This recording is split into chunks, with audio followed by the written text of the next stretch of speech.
Hi guys, Dennis here from Denny Bob's RC.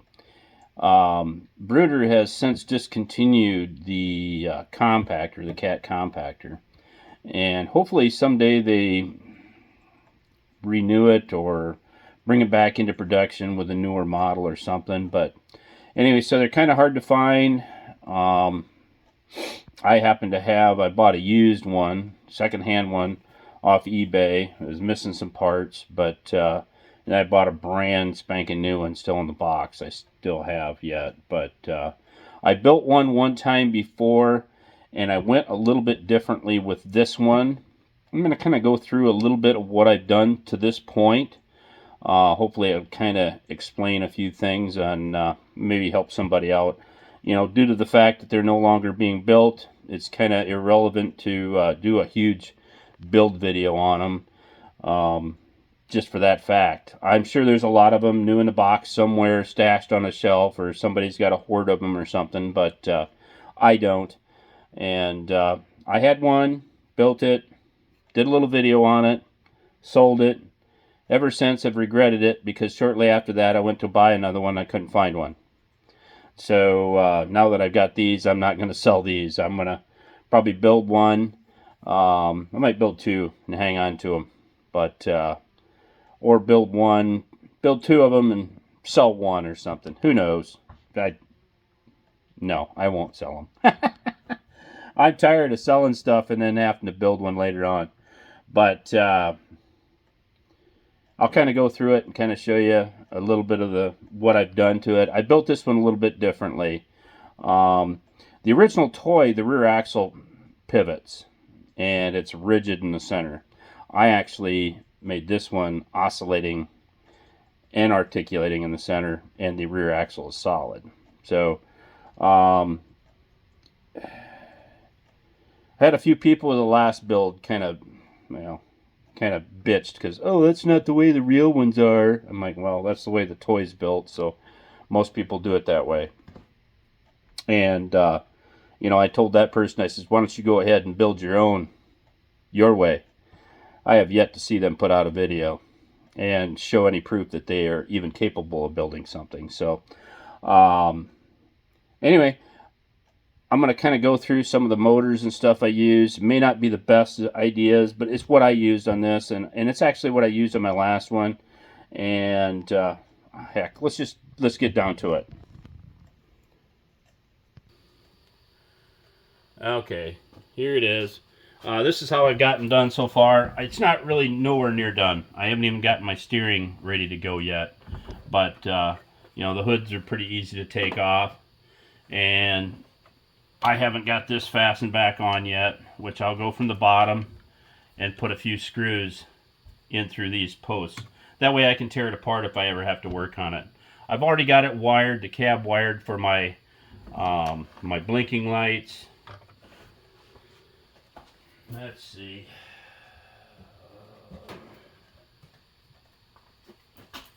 Yeah, just the top light there that I've got. I just put an amber flasher in it.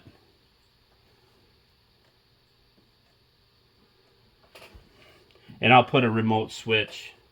This I'll probably, as soon as I put a battery in it, I'll have that flashing. But I'll put a remote switch in it to turn the lights off and on. And I'm going to put some more lights in it yet.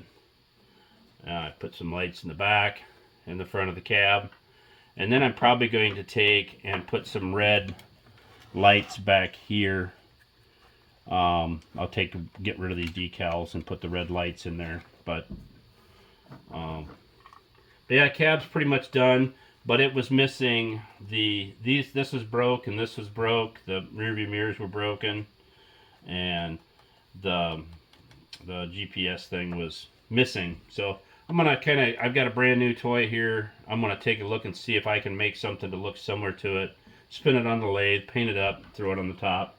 That way it kind of complete it. The cab itself, you know, that was this is the engine part that was, I took and cut that off of the back of the cab. I'm gonna take and clean this up a little bit better and get that to look a little bit nicer. And that way I've got plenty of room in here for a battery, because I'll put an ESC and whatnot in there yet to power it. I'm actually going to power the drum, is going to be powered as well. I've actually got a motor inside here, and I'll try to tear that apart here in a little bit. But one of the things I did do here, normal motors that I use are these longer 370 motors. With this one, I wanted to get it narrow as I could, so I went to the 100 just 100 RPM. They're a little bit shorter. You can see them. They're not as powerful, but I don't need nearly as much power for this. You know, if I was pushing a bunch of dirt with it like a dozer or something like that, you need more power. For this, you're leveling dirt, and as long as it's got plenty of power to do it. And I'm going to be running a 1060 ESC to run the 3 motors, and the drum will drive as well as the rear wheels will drive.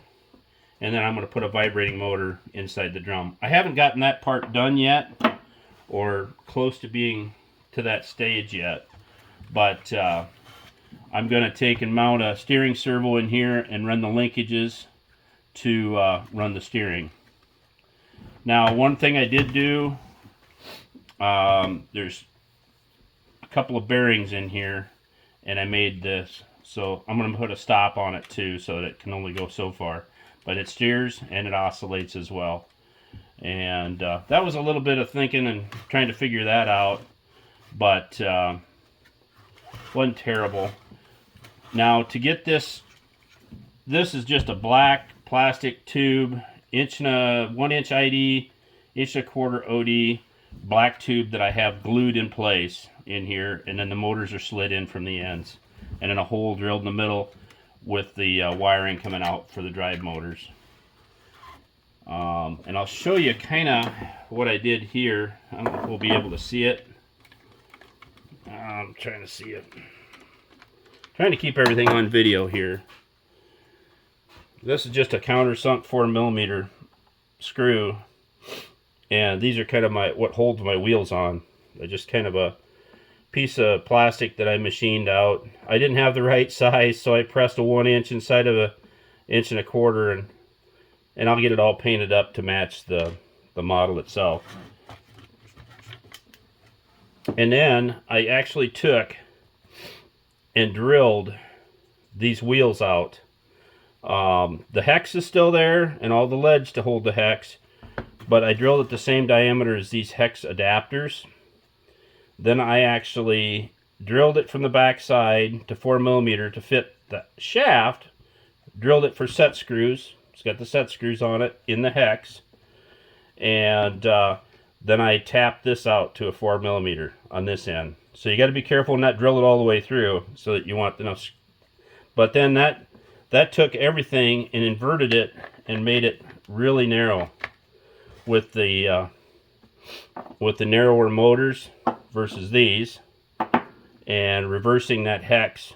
And then I counterbored that so that slips over top of that. You put the screw in there,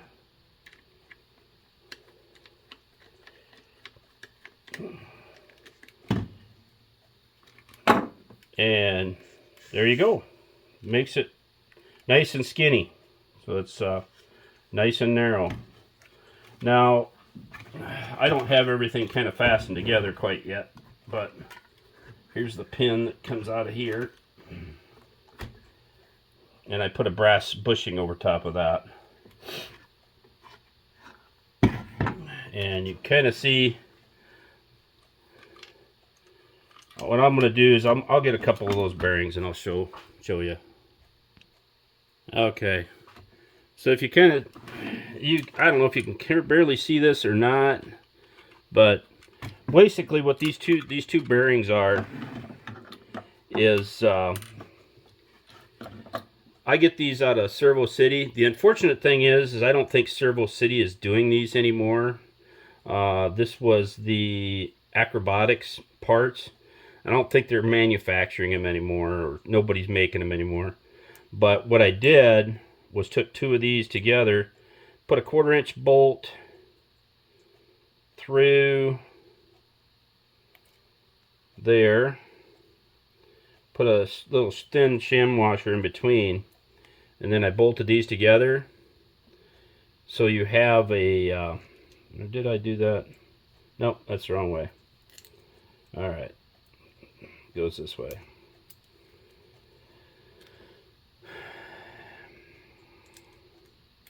There. And that kind of puts them real close together so that you can get the oscillation there. And basically with this, I cut each of these arms off, and that way I could bolt it. You can kind of see how I bolted it here. I countersunk drilled these and put countersunk bolts in there so that these don't hit. And put a couple of angle iron brackets. After I cut that middle pivot part off, put a couple of angle iron brackets on each side and bolted them to it. And then I could bolt this other half into here. And then I can incorporate that. And then what I will do is I'm going to make these into steering links, and when I get my servo mounted in there. But I haven't quite got that far yet. But that way this thing can oscillate, and I can leave this rigid. Yeah, I'm not a huge fan of hot gluing stuff together, but plastic to plastic I have no problem. And I can still pull those motors out if I need to. They usually have a set screw on each side to hold the motors in place. That way they can be removed out. Pull the wires out if you ever have to replace a motor. But it's fine. I'm going to keep it. I don't care. I could have gotten some motor mount brackets, which I didn't have any, that would have actually clamped on this 1¼ tube and then bolted to the side of this. And then I could have pulled that whole section out if I needed to. But for this one's kind of it was a used model, and I'm going to use it as a test subject for the next one.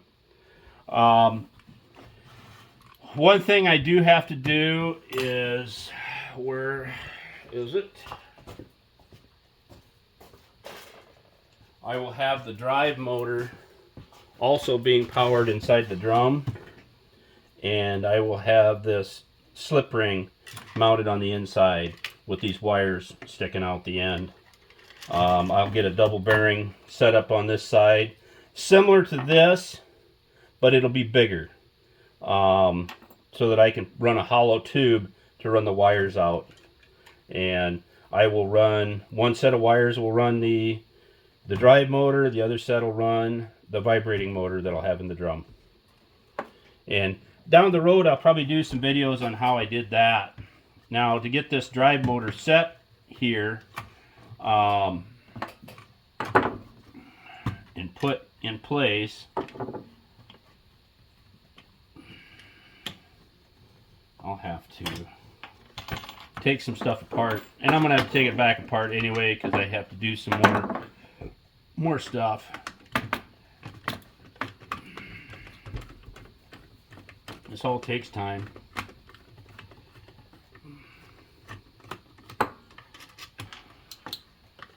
This would be kind of like when you're watching a live video. It all takes time to do this stuff. It's not 5 seconds. And I started working on this yesterday morning. I pretty much worked on it all day Saturday to get it to this point. And I'm hoping to get my steering servo mounted in there and get all those linkages made. And then maybe get my motor mount in here for the vibration motor and whatnot.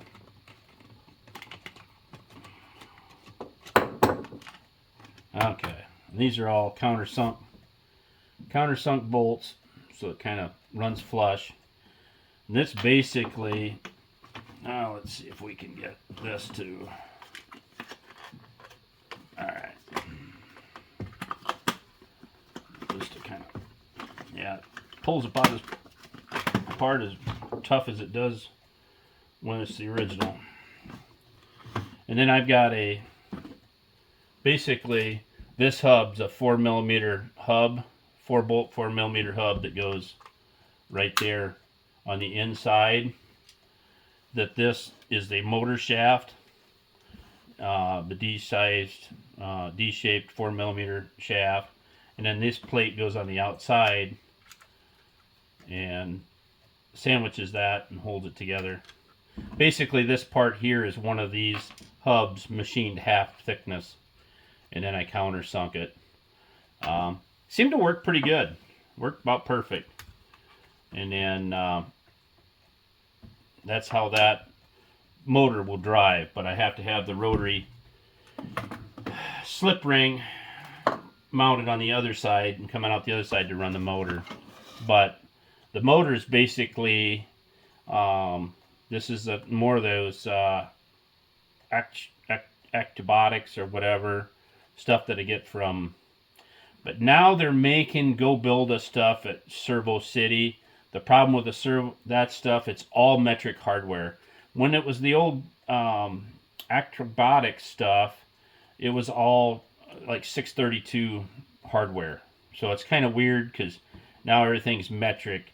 You can get the same basic stuff, but instead of being a 1/4 inch shaft stuff, it's now 6 millimeter or 8 millimeter. There's nothing American standard. So I've had to switch over to metric for some of that stuff. But I'm trying to use up some of the stuff that I have already. It's like these bearings here are 1/4 inch bearings. Well, they don't make them 1/4 anymore. They make them 6 millimeter. So if I want to do that, 6 millimeter is just slightly smaller than 4. So then I got to get 6 millimeter bolts to clamp the two bearings together. And this stuff will be metric sized, and all the dimensions won't work. So your build as you go, you can incorporate it however you want. But yeah, that's how that will drive. That set screw in there, and then that motor will basically spin the drum. But I have to have, kind of like an excavator's got a slip ring in the center, so you can go 360 with it. I'll drill a hole through here. I'll get a double bearing set up here, but it'll be a bigger bearing. I'll bolt one bearing on the inside of here. The other bearing will be bolted to here, and then I'll have a pipe spacer to go in there and kind of hold it in place, and then it'll be hollow for the wires to run out of. And then I'll have to mount this on the inside of here, and the bearing will be on the outside, and then this will run through. Basically, I'll just run this wiring out, and then that'll go back to the ESCs that'll power the vibrating motor and the traction drive motor. I used a big motor here. I do have another small one, but the shaft on this one is short, and I need that longer shaft to get out to this hub, I think. I might try and see if I can get by, because you only have so much room in here to get your slip ring and two motors in here and have it all fit. So that's one of the things I'm going to have to try and figure out, how to make it all fit in there. I've done it before. Then I want to add some weight to it, you know, glue some weights in here of some kind to make this drum heavier, so it actually will flatten out some dirt clods and stuff. But I think that's pretty much everything I'm trying to cover there. Hopefully you kind of understood that. That always made me mad. That one time I first built my very first one, the guy's like, well, that doesn't work like the original one, guys. I'm like, well, I've never seen that guy put a video on YouTube or help anybody with anything. So,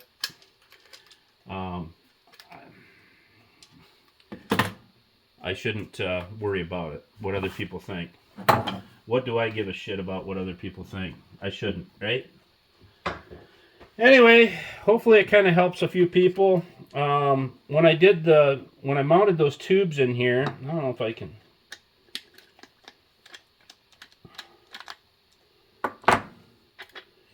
Yeah, and I just glued it in. I mean, they make clamping mounts there. I think this is 37 millimeter, 32 millimeter. That'll go right in here, and then you can bolt it in, and would be more professional, I guess. I'm not a huge hot glue fan, but I figured for this one, for my experiment and making it work, it's good enough. And I'm using stuff that I have on hand. this is all stuff I have here. I haven't had to order a single thing for it yet. So, just stuff that I have in my drawers full of parts. And I'm trying to get this to kind of work and function. So, hopefully this kind of all made it onto videotape. I mean, I'm trying to videotape and do this all at one time. And, but hopefully you kind of get the gist of everything on how I'm building it. But a lot of these principles can go into whatever else you're building too, you know. But yeah, I mean, a lot of these principles that I'm using and a lot of these ideas can be incorporated into some other build as well, you know.